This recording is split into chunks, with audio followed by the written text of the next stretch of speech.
She texted, "At my mom's. Signal's bad here." Her mom was sitting right next to me at our dinner table. I texted back, "Give her my love." I showed her mother the real-time location sharing on my screen, and that's when everything stopped. I'm 36, been married for 8 years. We met in our mid-20s at a mutual friend's party, dated for 2 years, got married at City Hall with just close family present. Simple wedding, nothing fancy. She works in HR for a tech company. I'm in construction management. We've had our ups and downs like any couple, but I thought we were solid. I thought we were honest with each other. About 6 months ago, things started changing. Small things at first. She'd be on her phone more, smiling at texts she wouldn't share. When I'd ask who she was talking to, she'd say, "Just work," or "Just a friend from college." Fair enough, I figured. Everyone's entitled to their privacy. Then came the late nights at the office. 2-3 times a week she'd text saying she had to stay late for a project. I never questioned it because her job can be demanding, especially during performance review season or when they're hiring. I'd save her dinner, have it waiting when she got home around 9 or 10. But the real red flag was when she started going to her mom's place more often. Her mom lives about 40 minutes away and they've always been close, so weekly visits weren't unusual. What was unusual was the frequency suddenly jumping to 3-4 times a week, and she'd stay for hours. "Mom needs help with some stuff around the house," she'd explain. "I can come help," I'd offer. "No, it's fine. Girl stuff mostly. Organizing, cleaning out closets, that kind of thing." I didn't push it. Her mom's a widow, has been for about 5 years. If she needed help and wanted her daughter around, who was I to complain? Last Tuesday changed everything. Her mom called me in the morning, asked if I could help her move some furniture that afternoon. Heavy stuff she couldn't manage alone. "Sure, I can swing by after work. Around 6? "Perfect. I'll make dinner. You can stay and eat." "Sounds great. Should I tell her to meet us there?" There was a pause. "Tell who?" "My wife, your daughter." "Oh, she's probably busy with work. Don't worry about it." Something in her tone felt off, but I let it go. I showed up at her mom's house at 6. We moved a dresser, an old desk, rearranged her living room. It took about an hour. Then she insisted I stay for dinner. She'd made pot roast, my favorite. We were sitting at the table, eating, talking about normal stuff, the weather, neighborhood gossip, my latest project at work. Around 7:30, my phone buzzed. Text from my wife. "Hey babe, at my mom's. Signal's bad here. Might be late getting home. Don't wait up." I stared at the message, read it twice. Her mom was literally sitting across from me, chewing pot roast. I looked up at her. She was watching me, fork halfway to her mouth. "Everything okay?" she asked. I turned my phone around, showed her the message. Her face went white. She put her fork down slowly. "What does that say?" "Says she's here, at your house. Says signal's bad." Her mom looked around her dining room like she was checking to make sure she hadn't somehow missed her daughter being there. "She's not here." "I know. She told you she's here?" "Yeah." We sat in silence for a moment. I could hear the clock ticking in the hallway. "How often does she tell you she's here?" her mom asked quietly. 3-4 times a week for the past few months? Her mom closed her eyes. "Oh, honey." I texted back, "Give her my love." Then I opened our location sharing. We'd set it up years ago for safety, so we always knew where the other was. I pulled up her current location. She wasn't at her mom's house. She wasn't anywhere near her mom's house. She was across town at an address I didn't recognize. I showed the screen to her mom. She looked at it for a long time. "Do you know where that is?" "No." "Do you want to go find out?" "Yeah, I really do." Her mom stood up. "I'm coming with you." Update 1. We took my truck. Her mom didn't say much during the drive, just gave me directions when I needed them. 40 minutes across town, into a neighborhood I'd never been to. Nice area, newer development, townhouses and condos. The GPS led us to a townhouse complex.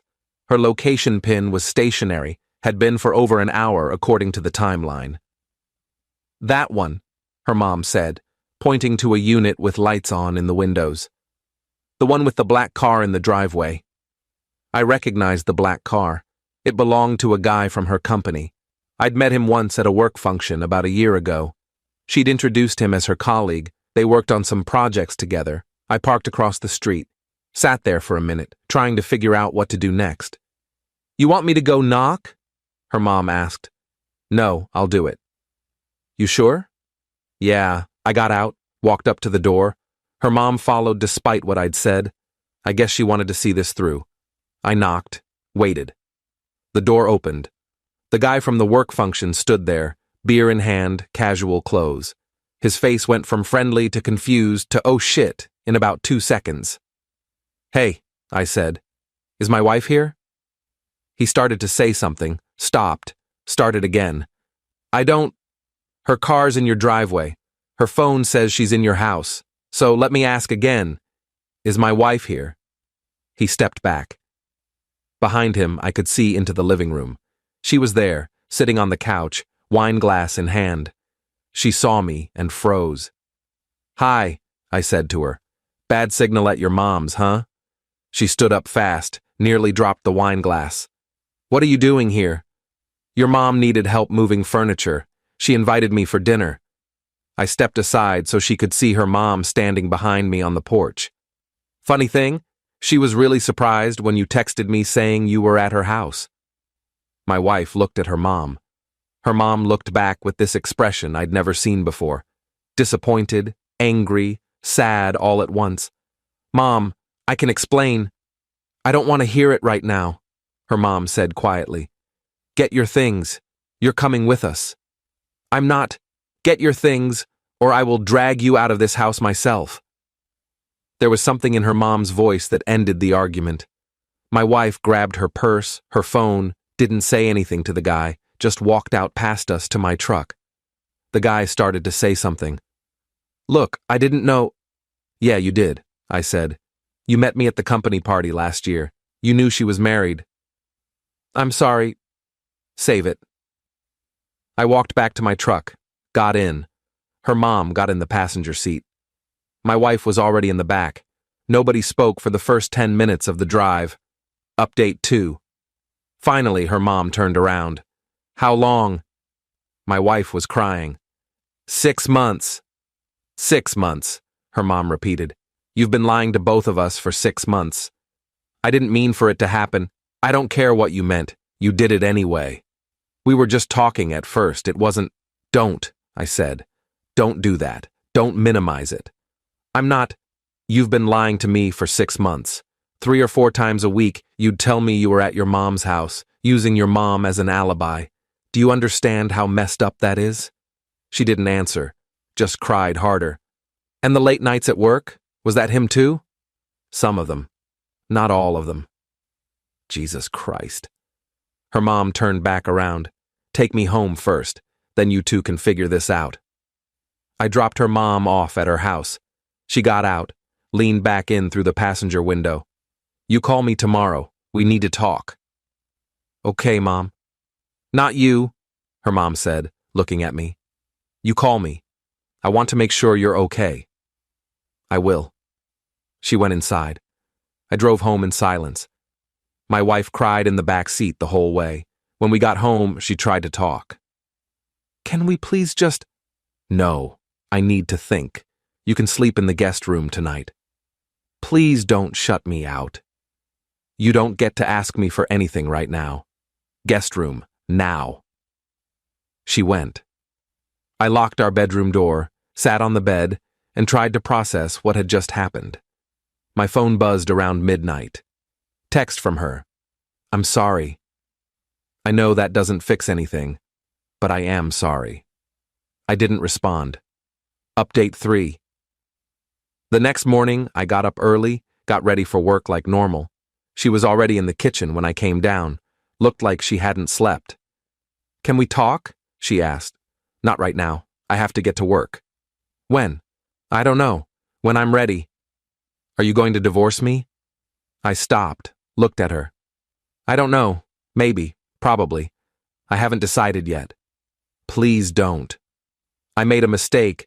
But we can work through this. A mistake is forgetting to pick up milk. This was 6 months of deliberate lying. That's not a mistake. That's a choice you made over and over again. I know. Do you? Because you're already trying to minimize it, calling it a mistake like it was some one-time thing. It wasn't.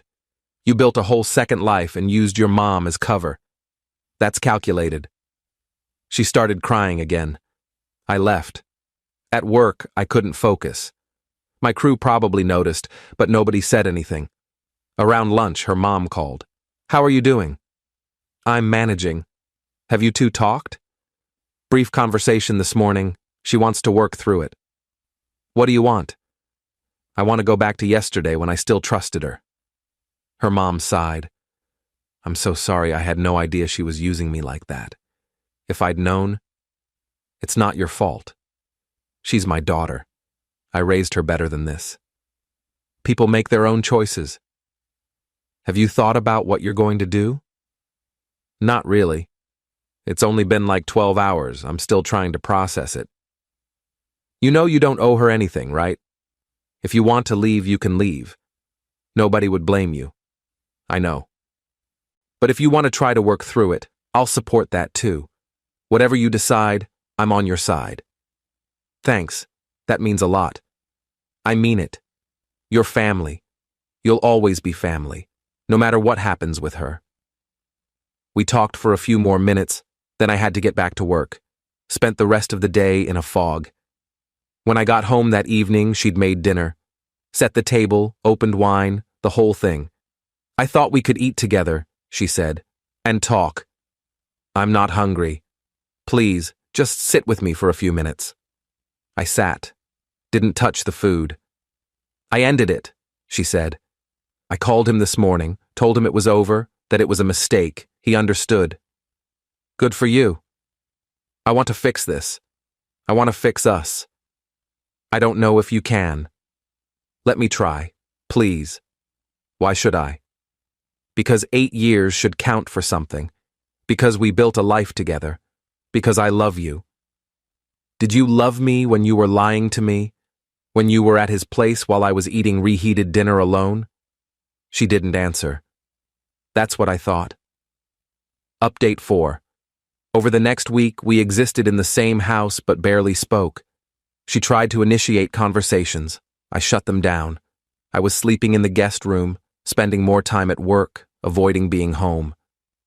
Her mom called every couple of days to check on me. We'd talk for a while, and honestly, those conversations were the only thing keeping me sane. Have you thought about counseling? She asked one day. I don't know if I want to save the marriage. That's fair. But even if you don't, counseling might help you process everything. Figure out what you want to do next. Maybe. I talked to her yesterday. She's a mess. Good. I know you're angry. I'm beyond angry. I don't even know what I am. Betrayed, humiliated, stupid for not seeing it sooner. You're not stupid. You trusted her. That's not stupid. That's what you're supposed to do in a marriage. And look where it got me.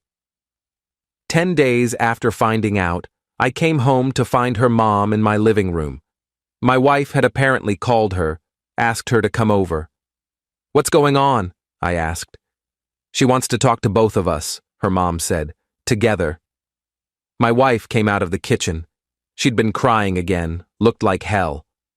I need to say something, she started, to both of you, and I need you to just listen, okay? I sat down on the couch. Her mom sat next to me. My wife stood in front of us, wringing her hands. I know I've said I'm sorry, but I don't think you understand how sorry I am. What I did was unforgivable. I lied to both of you. I betrayed the trust of the two people who mean the most to me in the world.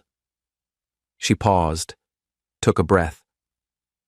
I've been trying to figure out why I did it. Why I would risk everything for what? Some guy from work? And I think it's because I felt invisible. In our marriage, in my job, in my life. I felt like I was just going through the motions, and then this guy paid attention to me, made me feel seen, and I latched onto that. That's not an excuse, I said. I know, it's not. It's just an explanation. And it doesn't matter anyway because what I did was wrong. no matter why I did it. So why are you telling us this? Her mom asked. Because I want you to understand that this wasn't about either of you not being enough. This was about me being broken in some way I didn't recognize until it was too late. Too late, I repeated. It's too late because you got caught. If I hadn't been at your mom's house that night, if I hadn't seen that text, you'd still be lying to me right now. Maybe, probably, I don't know. That's not reassuring. I know. We sat in silence for a minute. Then her mom spoke up. I love you, she said to my wife. You're my daughter and I'll always love you. But I'm ashamed of you right now. What you did to him, what you did to me, using me as cover for your affair. That's not the person I raised. That's not the person I thought you were. My wife started sobbing. I know, Mom. I know. I don't know if you two can fix this. I don't know if you should even try. But I do know that if you're going to move forward, together or separately, you both need to be honest about what you want. She stood up, looked at me. You're a good man. You deserve better than what she gave you. Whatever you decide, I'll support you. Then she left. Just walked out. Left us there together. Update 5. That night, we finally talked. Really talked, for the first time since I'd found out. Do you love him? I asked. No. I didn't even like him that much. He was just available and attentive and different from our routine. So I bored you. No, that's not what I'm saying. I bored me. I felt stuck in my own life, and instead of talking to you about it, instead of trying to fix things with us, I looked for an escape. And you found one. Yeah. For 6 months. Yeah. And you would have kept going if I hadn't caught you. She didn't answer, which was answer enough. I think we should separate, I said. Not divorce right away, but separate. Give me space to figure out if this is something I can ever get past. Okay. You can stay with your mom for a while, or get your own place. I don't care, but I need you out of this house. Okay. And I want access to your phone, full access. If we're going to have any chance of rebuilding trust, you can't have any secrets. Okay. And therapy. You need individual therapy, I need individual therapy. And if we decide to try to work on this, we need couples therapy. Okay. Stop saying okay like it's easy. None of this is easy. This is going to be hard and painful, and maybe it won't even work in the end. I know. But I'll do whatever it takes. We'll see. She moved out 2 days later, packed her stuff, most of it anyway, and went to stay with her mom. I changed the locks, changed passwords, changed everything I needed to change. The house felt empty, but it also felt peaceful in a way it hadn't in months. Final update. It's been 4 months since that night. 4 months of therapy. Hers, mine, eventually ours. 4 months of hard conversations and broken trust and trying to figure out if there's anything left worth saving. The answer I've come to is, I don't know yet. She's done everything I asked. Full phone access, therapy twice a week, complete honesty about where she is and who she's with. She quit her job, found a new one at a different company so she wouldn't have to see him every day.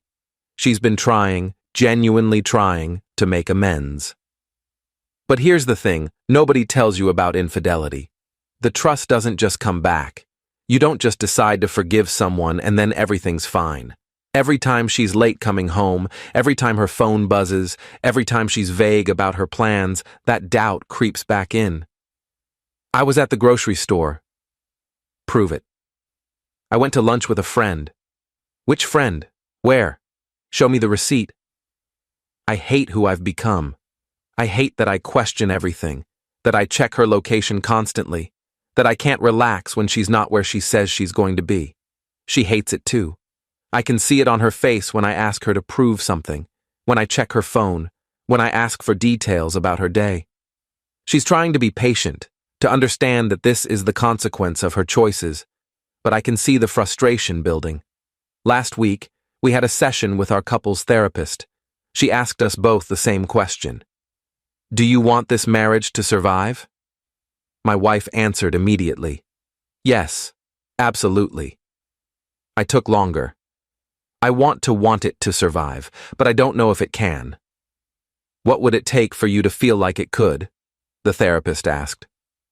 Time, I guess, and consistency. I need to see that she's the person she says she is now, not the person she was for those 6 months. How much time? I don't know. A year? 2 years? Maybe forever? That's not fair to either of you. You can't keep her in limbo forever. I know, but I also can't force myself to trust her before I'm ready. We left that session without any resolution, just more questions. Her mom still calls me every week. We have lunch sometimes, just the two of us. She tells me she's proud of me for trying, but she also tells me I don't have to try if I don't want to. You gave her 8 years of faithfulness and honesty, she said last time we met. She gave you 6 months of lies. You don't owe her anything more. But what if we can fix it? What if you can't? How many more years do you want to spend wondering if she's telling the truth? I don't have an answer to that. My wife asked me last night if we could have dinner together, at home, at our house. She's been staying at her own apartment, got a place about 20 minutes away after a month at her mom's. Just dinner, she said. No pressure, no expectations, just eating a meal together. I agreed. She came over, brought groceries, cooked in our kitchen like she used to. We ate at the table, talked about neutral things, work, the weather, a movie she'd seen. It almost felt normal. After dinner, she helped clean up. We stood at the sink together, washing dishes, and for a moment it felt like maybe we could get back to something that resembled our old life. Then her phone buzzed on the counter. She went to check it, and I felt that familiar spike of anxiety. Who's texting her? Why? What's she hiding this time? She saw my face, saw the suspicion, and her shoulders slumped. It's my mom, asking if dinner went okay. She showed me the phone. It was her mom. I'm sorry, I said. I know, it's okay. But it's not okay. That's the problem. It might never be okay again. I'm 36, separated from my wife, and trying to figure out if I'm staying in this marriage because I want to or because I'm afraid of what happens if I leave. If I can't trust her, does it matter how sorry she is? Does it matter that she's trying? Does it matter that I still love her, somewhere under all this hurt and anger? I don't know. I really don't know. What I do know is that trust, once broken, doesn't heal clean. It heals crooked, with scars that ache when the weather changes. And I'm starting to think that maybe some things, once broken, aren't meant to be fixed. Maybe they're just meant to teach you what you won't accept the next time around. But I'm not there yet. Not quite ready to make that final call. So for now, I'm just existing in this space between married and divorced, between trying and giving up, between love and self-preservation. Maybe that's the answer I'll eventually land on, that sometimes you can love someone and still choose to leave.